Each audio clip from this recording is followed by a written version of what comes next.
So here is a freestanding lace that I created in Embird Studio.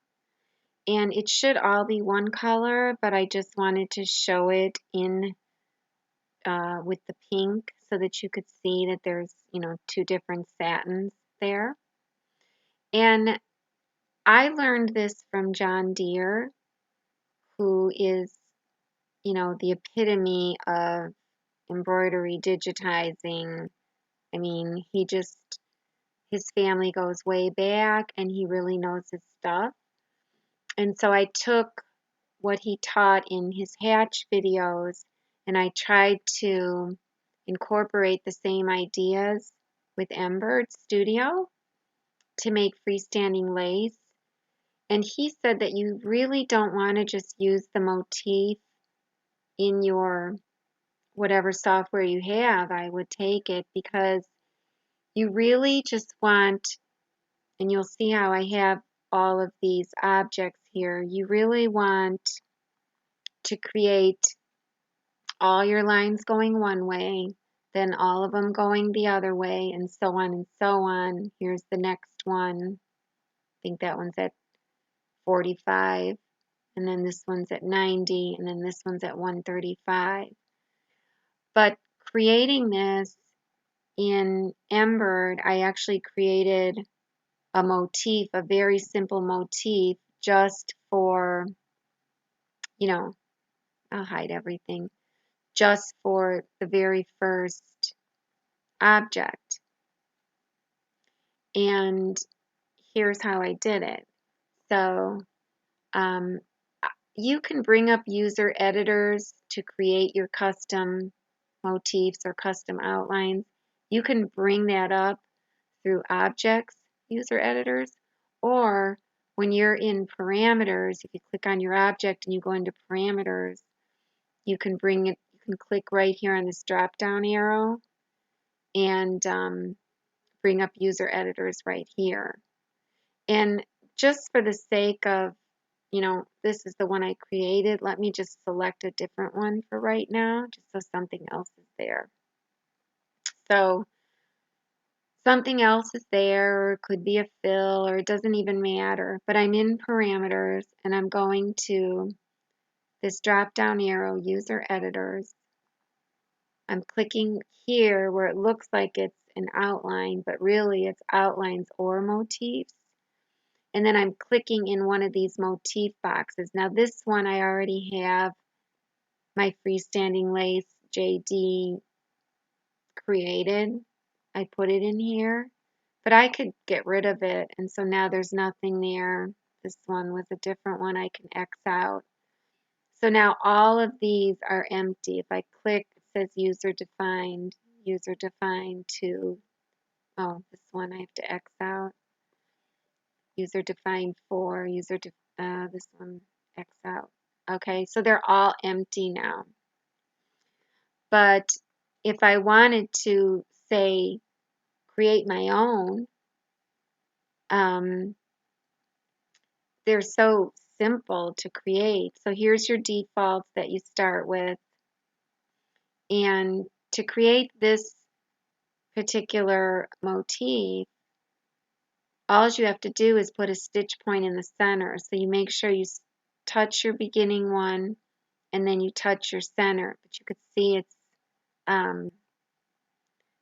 it's not exactly in, so you can go ahead and make it, zoom out again. So that's it, and that's the design. And you want to name it, and I'll just put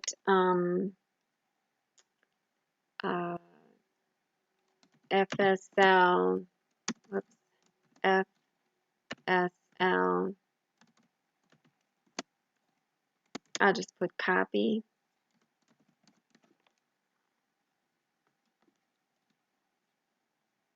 I'll just put JD copy.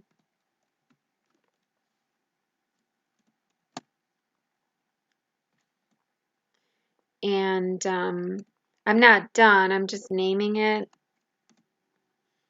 So I have to set these two parameters. And I do have some notes to show you. And the reason I like to keep my parameters window open is because I like to have this and this side by side. But I do have a screenshot of these two numbers and how they relate to your parameters window. So, so before I go and save this, I'll just save it first.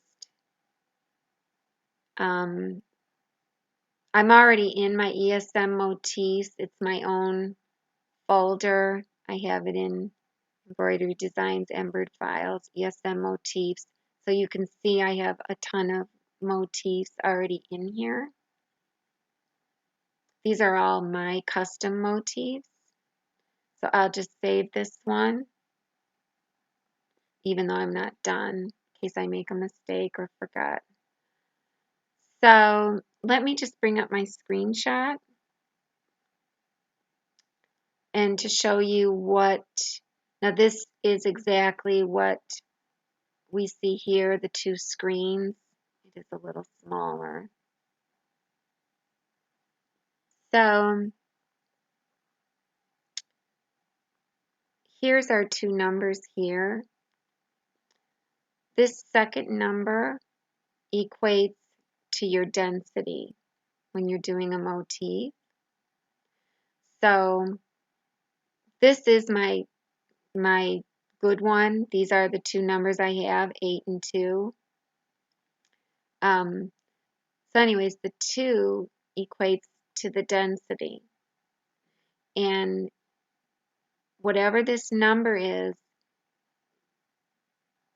you multiply it by 2, and you get 2 times 2 is 4, times 10 gives you a 40 density.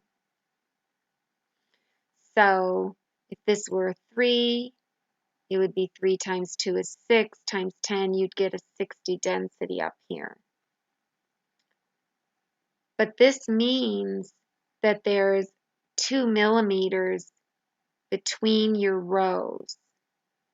So you can see this line kind of helps you. If your angle or whatever is set to 0, then this will let you know that, the distance between one row and the next row at 0 degrees is going to be 2 mils. So that kind of helps you, with this distance. This number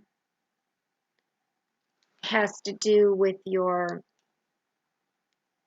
stitch length, believe it or not. And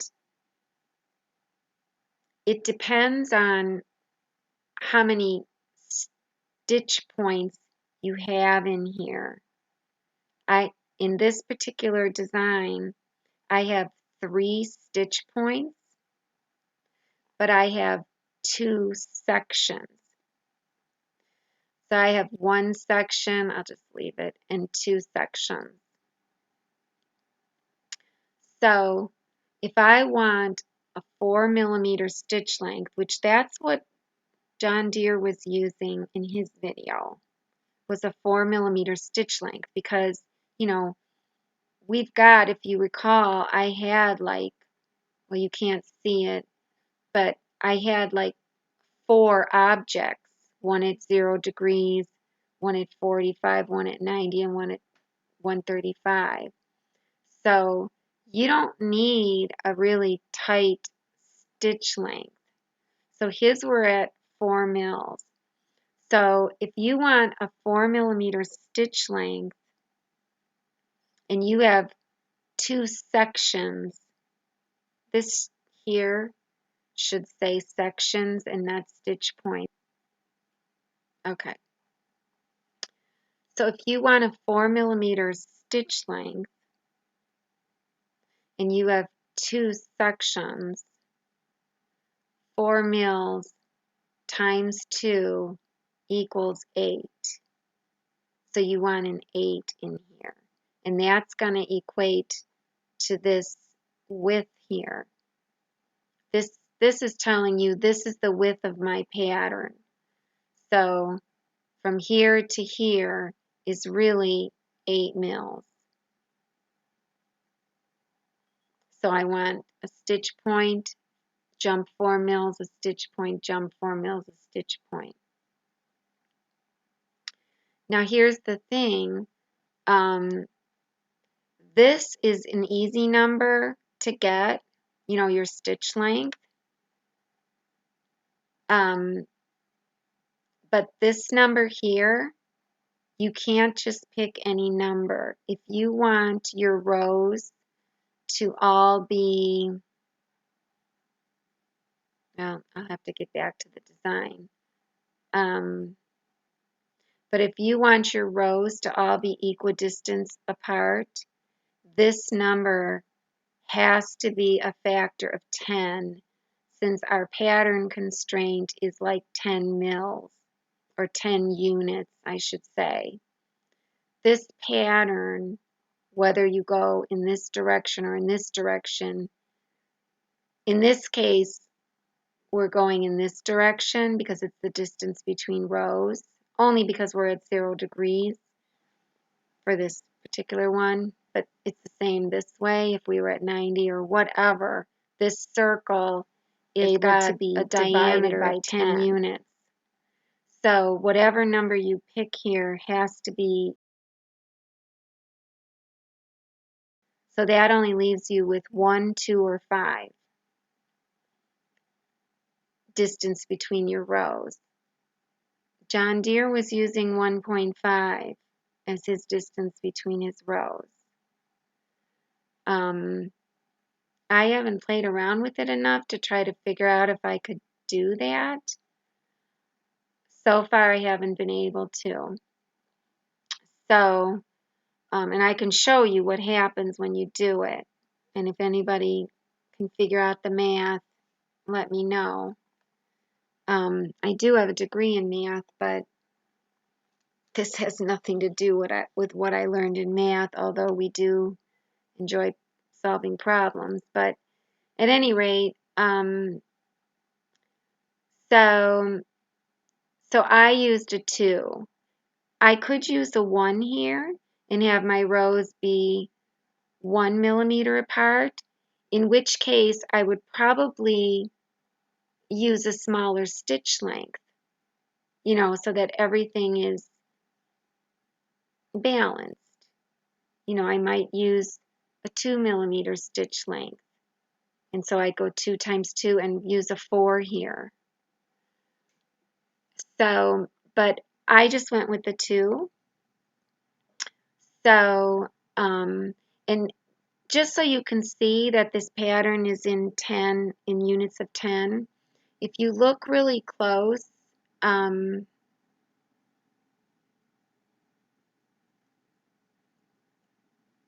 I'm so silly, I'm in GIMP. Okay, let me go back to the actual design. If you zoom in, okay,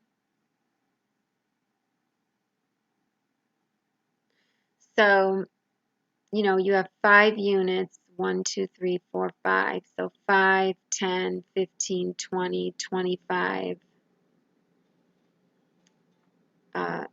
30, 35, 40, 45, and then 50. So you have 50 blocks, but if you think about it, you have 10 units. If you go from here to here is 1, 2, 3, 4, 5, 6, 7, 8, 9, 10. Okay, so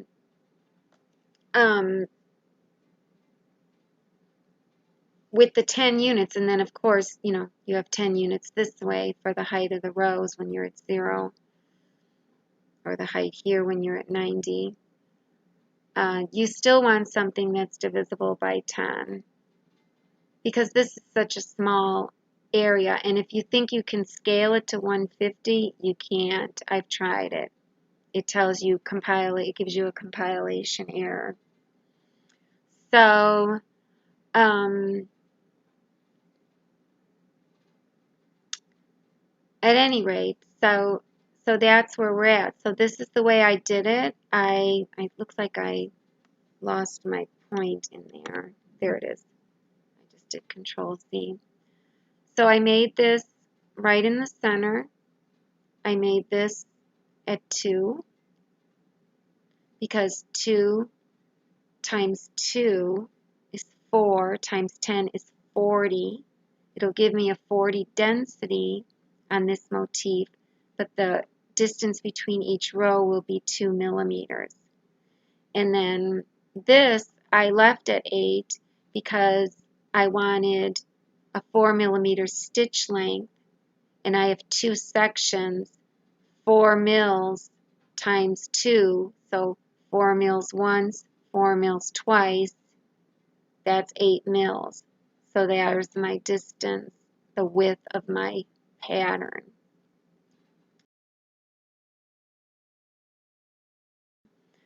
So let me save this.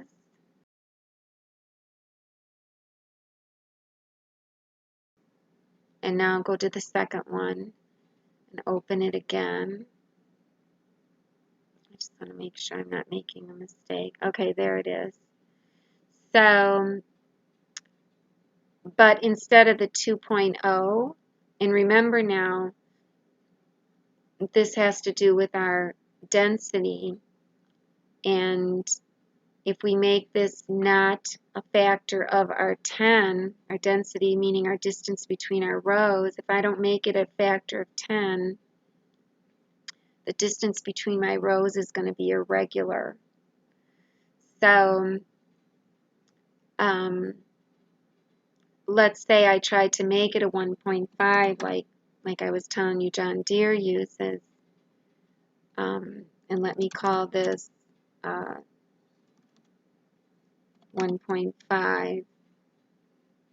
I'll just call it 8.0 and 1.5, 2 sections.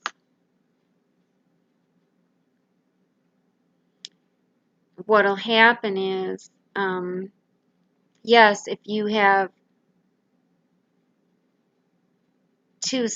like 3 rows together, you know, a line and then another line, the distance between those two will be like a 1.6, but then the distance between the second line and the third line will be 1.4.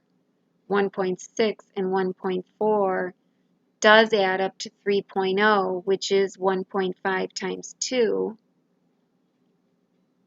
But that's not what we want. We don't want them to be irregular. But that's what will happen on this. But I'll just, did I save it? Because I'm talking and I'm not sure. Okay. So we'll go to the motif and we'll go to, here's our 2.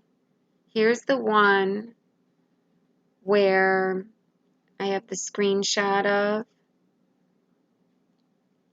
Okay.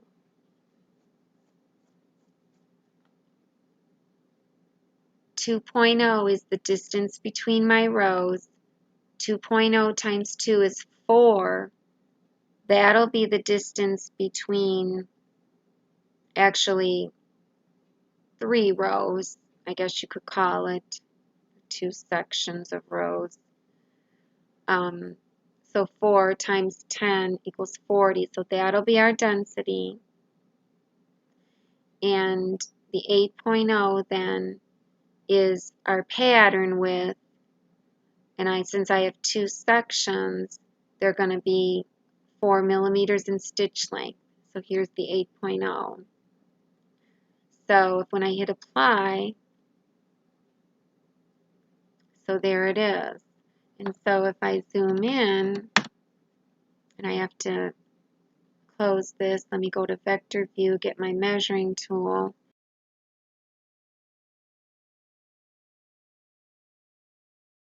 we go. So the distance between my rows is 2.0 like we wanted, just like the screenshot showed. 2.0 is the distance between my rows. The distance between two rows then is that times 2. It's actually 2 sections, but it's 3 rows, so it's 4, which gives you then 4 times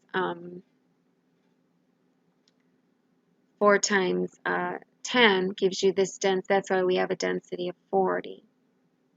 And you can see then our stitch length, because we have 2 sections, should be 4 mils. So let's measure that. So these are your stitch points, these little dots, because I'm in vector view. And so there's one there.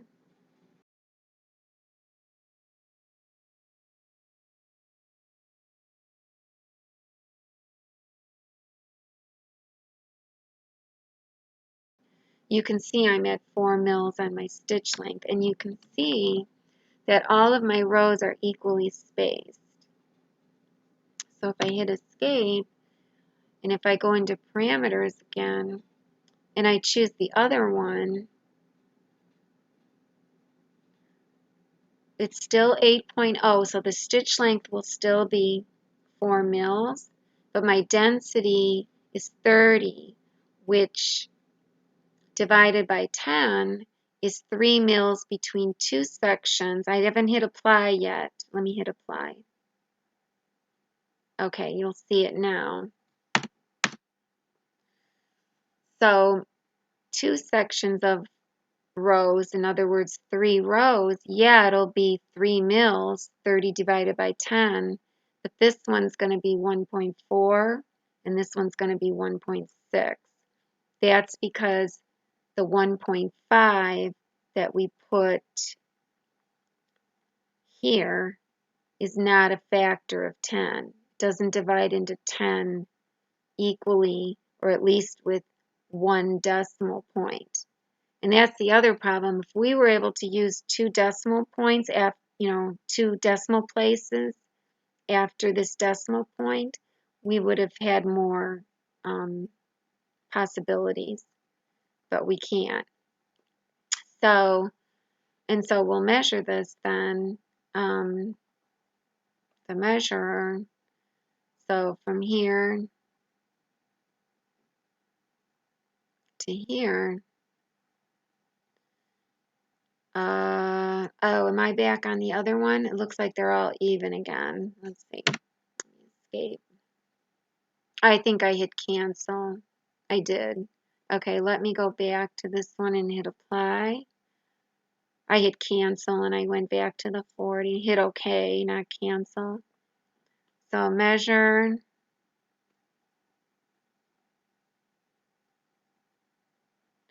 So there we're at 1.6, and then the next one is 1.4. So that's why you have to use a 1 or a 2 for this number.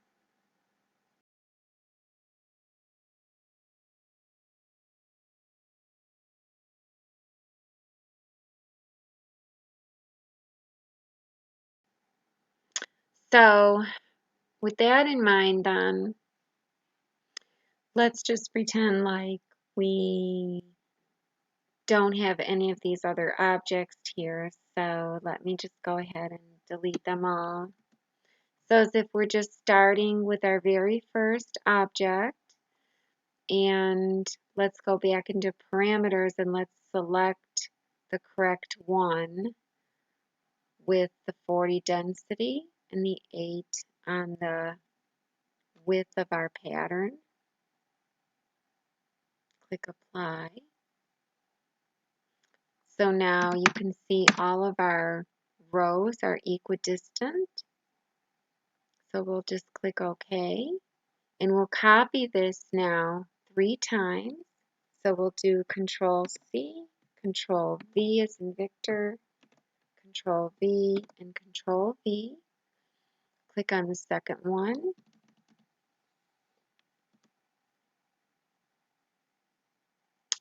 Go into Parameters. And this is all from John Deere. This is not me. We'll make this one 45 degrees. Click Apply. OK.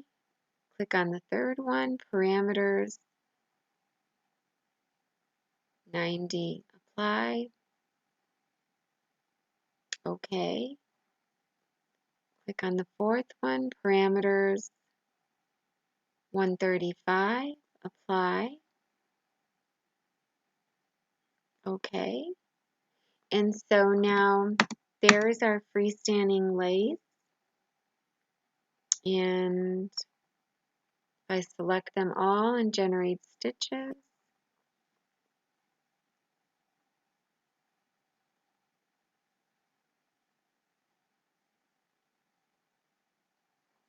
go into 3D, and there you have it. And what's nice about this is that if you do go into vector view and you look closely at your stitch points, they don't collide with anything intersecting. So there's one there, 4 millimeters later, there's another one. You know, you could see them there, there, there. So it's really nice. And so from there, we have to hold it together with a couple of satin stitches. So we'll just select one of them, convert, create outline. We'll make this outline 3 millimeters. So we go into parameters, click on width, make it 3. Sorry, it has to be a satin. So we click satin, give it a width of 3. And we'll just leave everything else as the default. And now we have to create another satin, a skinny one on the inside. So we copy and paste this, Control C, Control V. I'll just make it pink for right now. Click on parameters. This time we give it a width of 1.5, so half as much.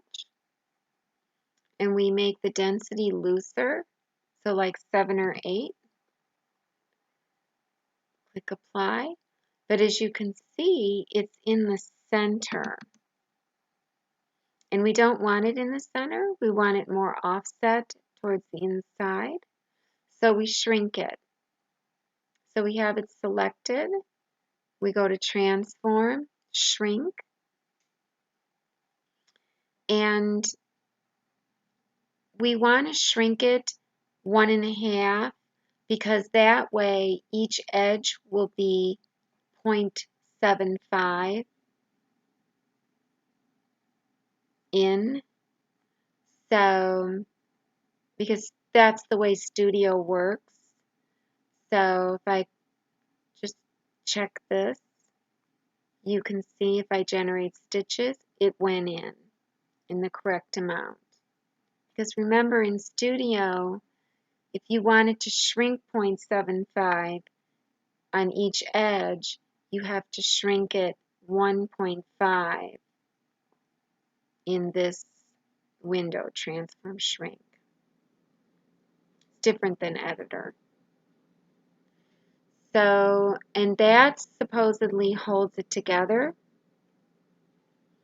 this zigzag. Now granted, these will all be the same color, so we'll make them all blue.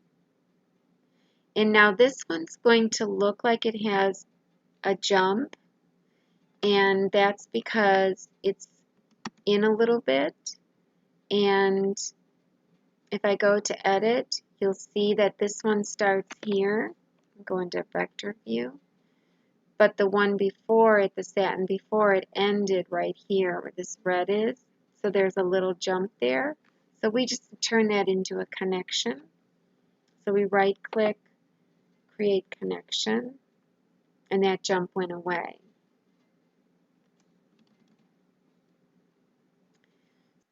One thing I did forget to do was to make sure that my 3mm satin had the correct underlay. So I'm going to go back into that. So I have it clicked, it's my pink, and click on parameters. And you want to make sure that auto is unchecked and that you don't need a center because you have a lot going on in the center, but you do need an edge and a zigzag. And you do want to zoom in and hit apply and make sure that you see an edge and a zigzag. Now you may not be able to see things because of so much going on, so you want to hide. Let me just group these. You want to hide the other stitches except for that. And you'll also want to make sure your view, that you're not viewing your object boundaries, because that's your vector object and you don't really want to see it because you don't want to confuse it with your center outline or your anything. A lot of times if you have your edge underlay, see here's the edge, if you have it set too high of a number, it'll squeeze into the center and then you'll have like two edge lines going through the center. So that's why you don't want to view your object boundaries when you're doing this on such a skinny satin. So you want to make sure when you do go into parameters and you do have your edge and your zigzag checked, that you go into your shield and that your column offset is set at like 50% at least. Because if I set it to like 100, which is the Embird default, and you have to set them both to 100 because you want them to interlock. I didn't have to do that, but when I hit apply now, you'll see that these will get skinnier. They'll get farther from the edge. Well, they didn't. So let me see if it's the fills.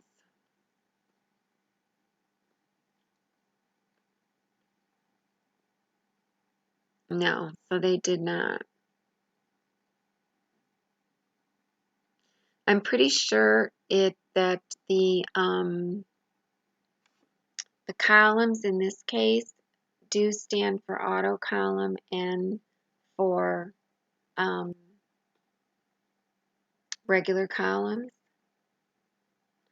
So, but in this case, it's fine. You do have your edge underlay. It's working. I keep these as my defaults. Save them again. 50 and 50 on the edge underlay and on the zigzag underlay for fills and columns, but not for appliques. So, so they're fine. So your underlay is zigzag and edge. The shield is good. The offsets are good. And so you'll click OK. And you can generate those again.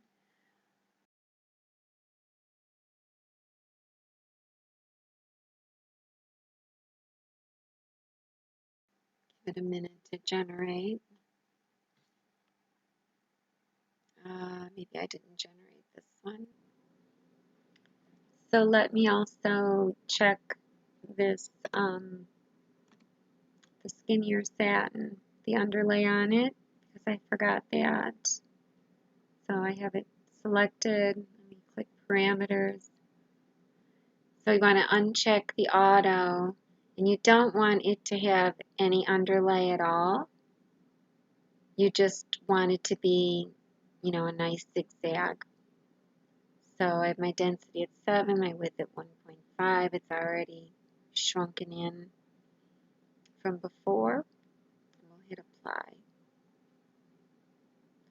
So now it's good.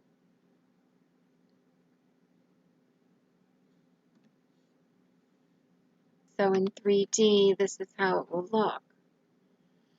Now it looks like there's no jumps here, but to be honest, when you go into editor, you will see a couple of jumps. And so that is a little bit of an issue that I have with Embird. I'm not sure if I'm missing something, but I cannot get my motifs to always travel on the edges.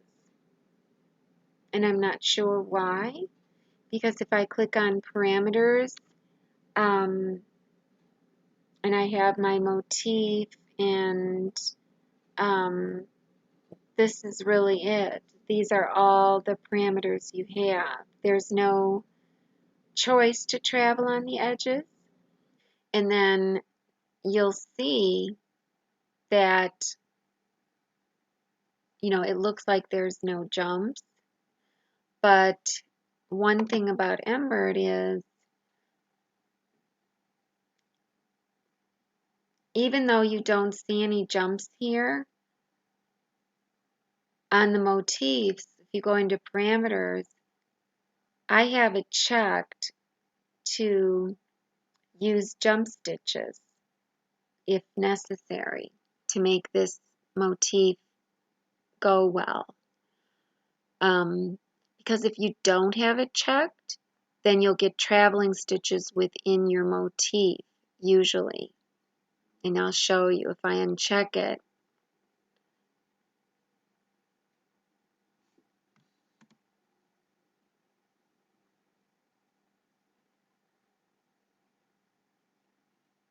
Okay, so there's a traveling stitch there, and there's one there.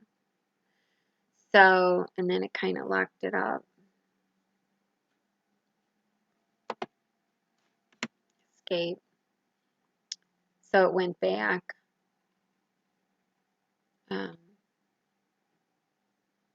It went back to using jumps. So, so there's probably some jumps in here.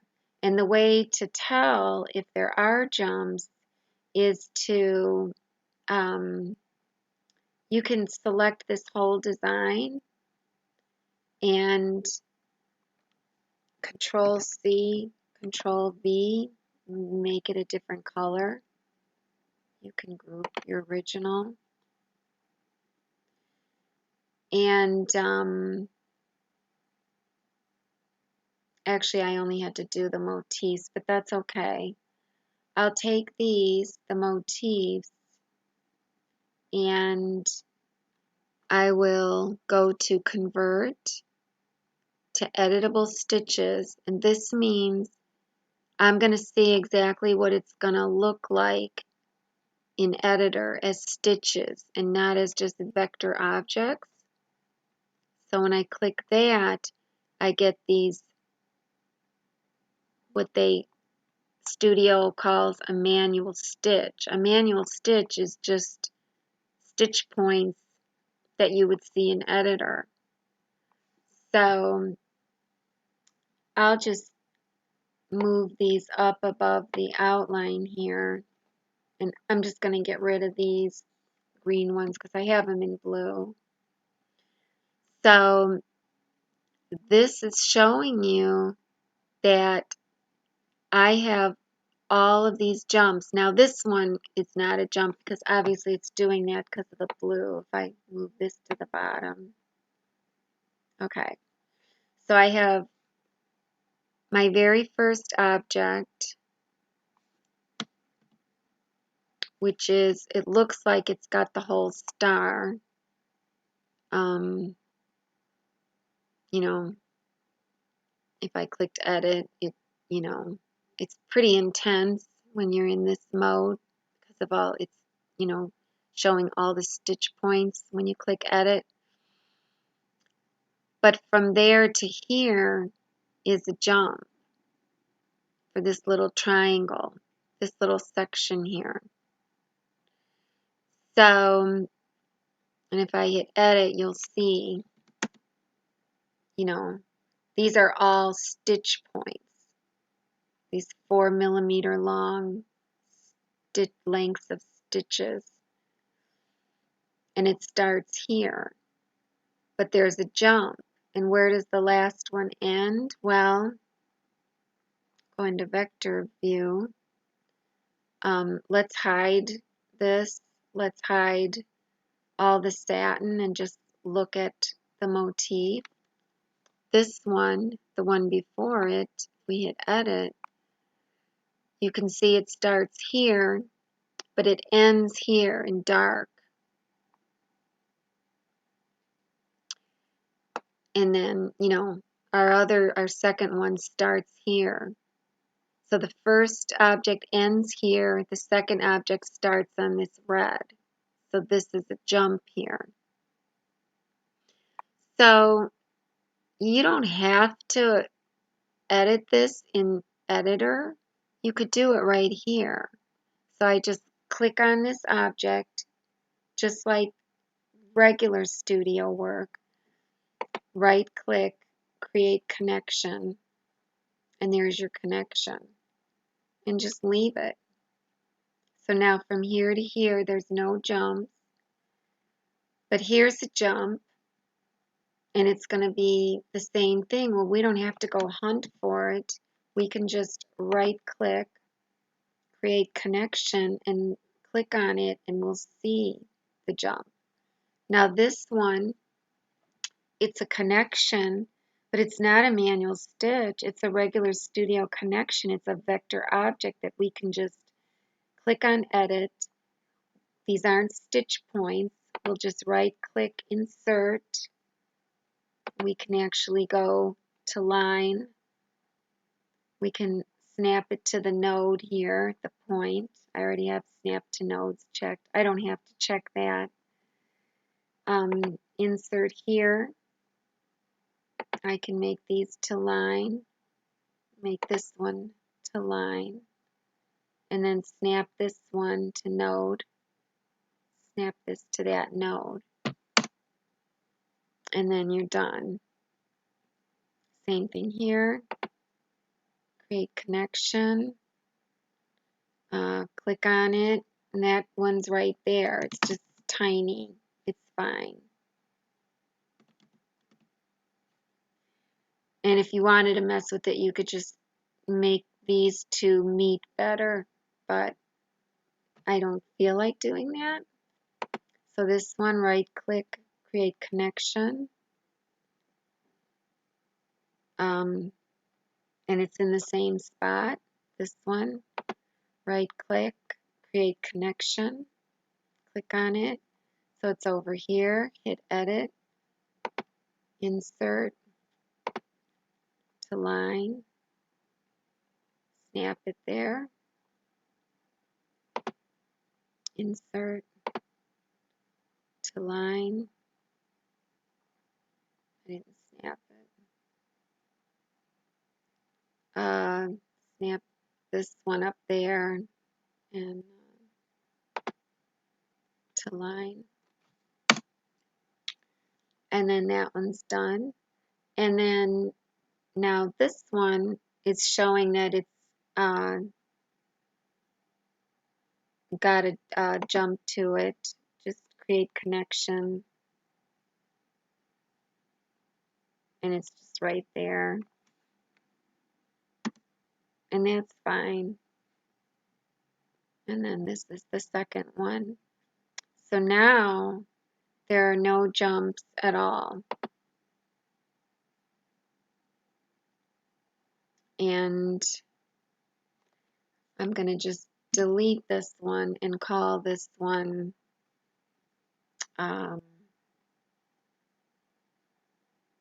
this one's the connected one. The first one had jumps. That's what I called it. I'm not sure. I might have done it off camera, but this one is the good one. It's all connected.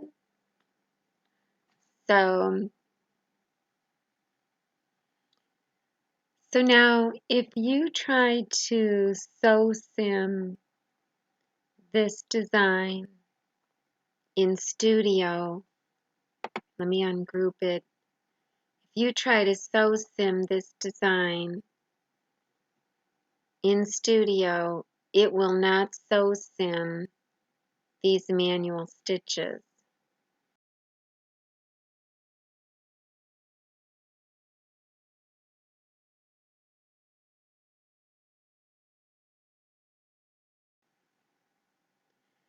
So if you want to see this, it'll sew sim these outlines, but not the manual. And you can see I can click on sew sim and it just does the manual. That's it. So you can see if I speed it all the way up, that's all it does. So if you want to see it sew sim, you just bring it into editor. And I mean, we're done with it anyways, so I'm just going to go ahead and group it again. And I already saved it. So I'll compile and bring it into editor. And I'll save it. It's the one with the connections. Changed them so many different colors. Let me make this a little bit, well, if I make it a darker green, I'll just make it kind of a dark purple, purplish blue. And so here it is. And you can see in editor is the true test, because if you look down in the item window, you don't see any jumps. You see the trim, and I don't have to have the trims showing. In fact, you know, my machine doesn't read trims anyways, but I can delete it, or I can delete it by doing, you know, insert remove codes and remove all trimming codes. But it was fine there, it didn't matter. But there's no jumps. That's the true goal here, is to not have any jumps. And you can prove it too if you do your sew sim here. So it's unselected, it's blue. But anyways, so we'll just select it and do a sew sim. And let's zoom out. And you know what? Let me pause it for a minute. Let me start at the beginning. And let me have it stop on any jumps. So if there is a jump, it'll stop. So let me play it again. So it's only traveling around the edges. And it hasn't stopped. And you can see up here, there's no little marks to show that there's jumps.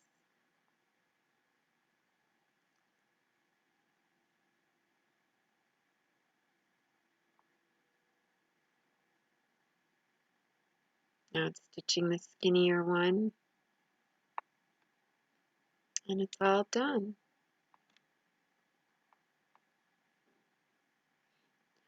So there you have it. So I will write to Doosan about seeing if we can have our motifs travel along the edges. And he's pretty good about giving us our requests.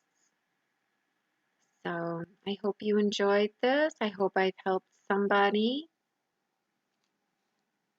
You can get more videos on Embird at WeQuiltStudio.com.